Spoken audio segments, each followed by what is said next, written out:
Yo, what's going on, guys? Mush back at it with another video. Want to give you guys a big update on a free game that a lot of people are looking forward to, and you can sign up for the PC alpha test that'll be kicking off on July the 18th on their official website. We'll talk that, and also CDPR, one of my favorite studios. Some of you guys may have heard me refer to myself as the residential CDPR nut hugger. However, as far as getting new games from them, it usually takes a while, and I don't think you guys should be expecting any of their projects in the very near future. We'll talk that at the end of this video, but right off the top, Delta Force Hawk Ops getting quite a bit of traction right now, and it is available to sign up for the PC alpha test right now. Now, the alpha test will be kicking off on July the 18th. You can pre-register right now. You just have to make a Level Infinite account, and then you'll be good to go, and you should be able to sign up for the pre-alpha test. This is a totally free-to-play game that's been in the news cycle a little bit, but now they're really gearing up in getting, more content out, and given that the pre-alpha is going to be kicking off, that is going to be something that a lot of people are going to want to check out. They noted the Delta Force Hawk Ops PC pre-alpha technical test will officially start on July the 11th.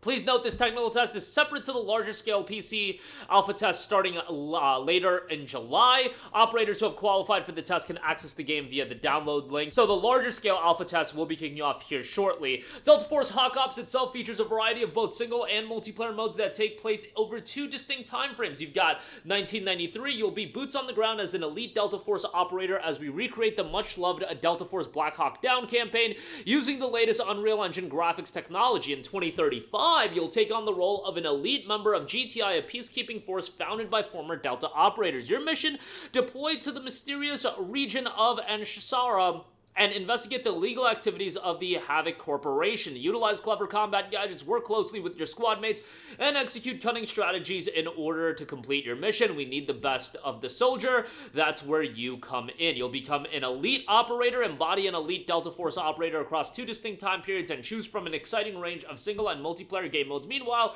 cross-progression across platforms allows you to continue the fight while away from your PC. Hazard operations, search and extract, an extraction shooter with a Delta Force twist set during the 2035 conflict. You and your squad will infiltrate the mysterious Ansara region, take on local militias, outwit rival player squads, and complete your objective. Don't forget to come back in one piece. Soldier Havoc Warfare combat without compromise. Again, this game from a combat standpoint and a gameplay standpoint looks pretty ridiculous, and I say that in the best way possible. Like, this is going to be an not necessarily over the top, but action-heavy experience to say the least. Experience unrestricted warfare, crush your enemies across land, sea, and air as you commandeer main battle tanks, assault boats, Black Hawk helicopters, and everything in between. It's time to let loose and experience Black Hawk Down.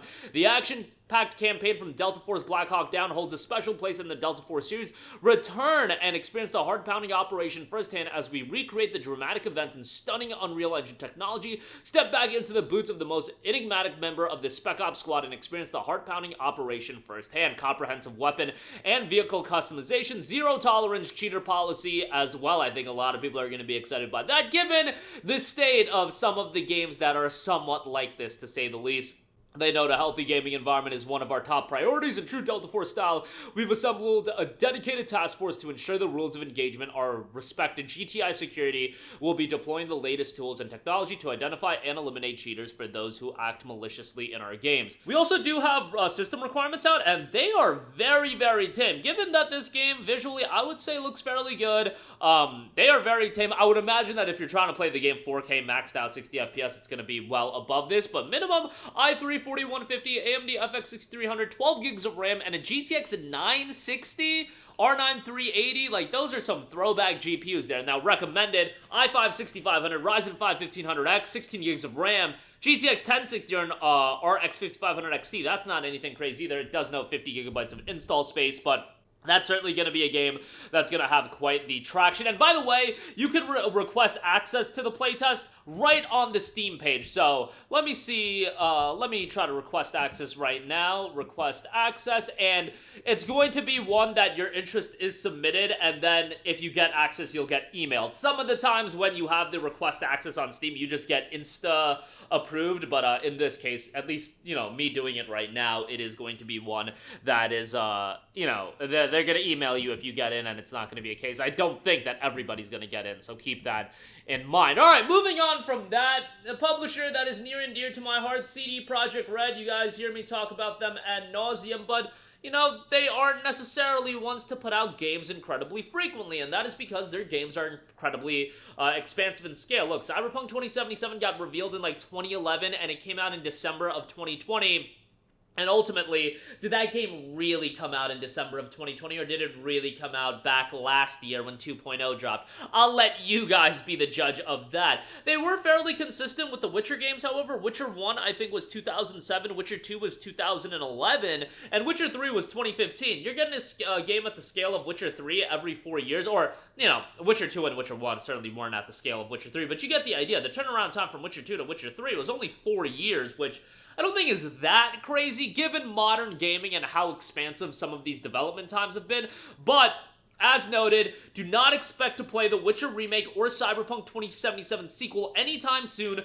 The Witcher 4 is the most advanced of its projects, and that sounds like it's still a few years away before we get the next Witcher title, which isn't dubbed Witcher 4, but that's what a lot of people are calling it. They actually specifically said not to call it Witcher 4, but you get the idea.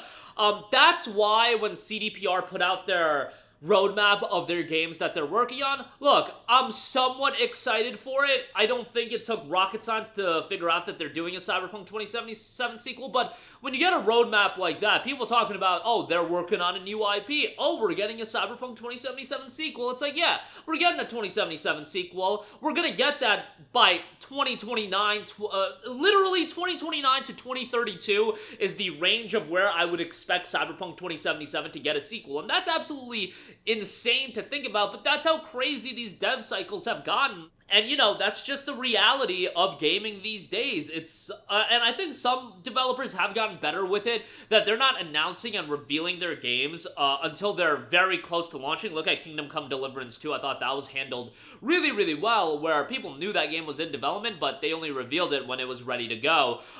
You know, CDPR didn't reveal any of these games necessarily. None of them got a trailer. They just gave you a roadmap, which I think is totally fine. It's when Sony does stuff like, hey, look at this Wolverine CG trailer, and then all of a sudden people think the game's coming out within the next 2 years, or Bethesda, notorious, dropping trailers for Elder Scrolls 6 literally a decade plus before that game comes out. I mean, that stuff to me is just super whack and it's super misleading, and Bethesda's idea when they revealed Elder Scrolls 6 was to be misleading because they were putting so much emphasis on their live service projects, so they kind of wanted to trick people, being like, no, we're still doing these games, I swear they're coming out very soon.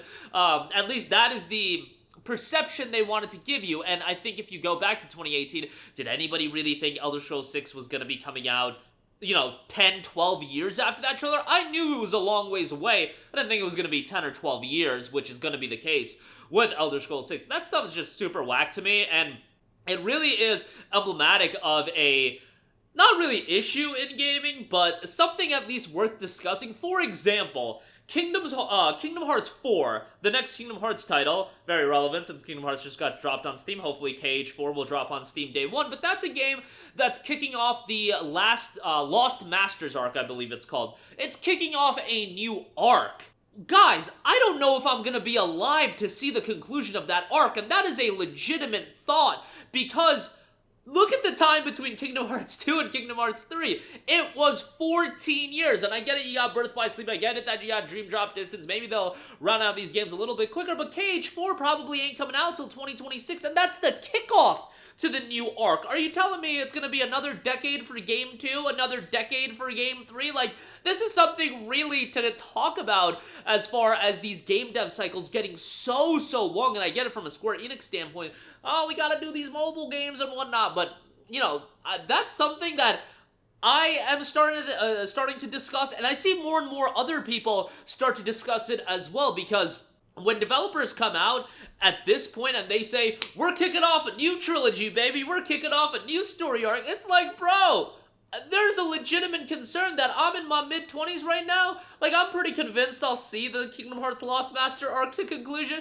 but I might be in my 50s by the time that arc concludes. That is a legitimate thought, which is wild to think about. I think that's something more and more people are going to talk about as long as these game dev cycles get longer and longer and we're still kicking off new arcs. It's a wild thought to have, but that'll do it for me. Again, Delta Force Hawk Ops will be kicking off its playtest. You can sign up on Steam right now. Go ahead and sign up if you're interested. And as far as CDPR goes, Witcher, the next Witcher game is going to be next on deck. And remember that the Witcher remake, believe it's being done by a different studio. They got other people involved, other studios involved, but I don't think we're going to get the Cyberpunk sequel until, 2030s, to be perfectly honest. But that'll do it for me. Let me know all of your thoughts in the comment section down below.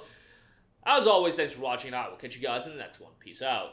Hey, what's going on, guys? Mush here again. Hope you enjoyed the video. As you guys might know, YouTube's notification system is sometimes a little bit wonky, even if you're subscribed to the channel. Maybe you're not abundantly aware that I uploaded a video. To remedy that situation, make sure you hit the bell notification button. This way, whenever I upload a new video, and I try to upload as consistently as possible, you will be notified directly of the upload, and you can watch it as soon as it goes live. I would really appreciate it if you guys hit that button so you can stay up to date with all of the content I'm posting. But as always, guys, thanks for watching, and I'll catch you guys in the next one. Peace out.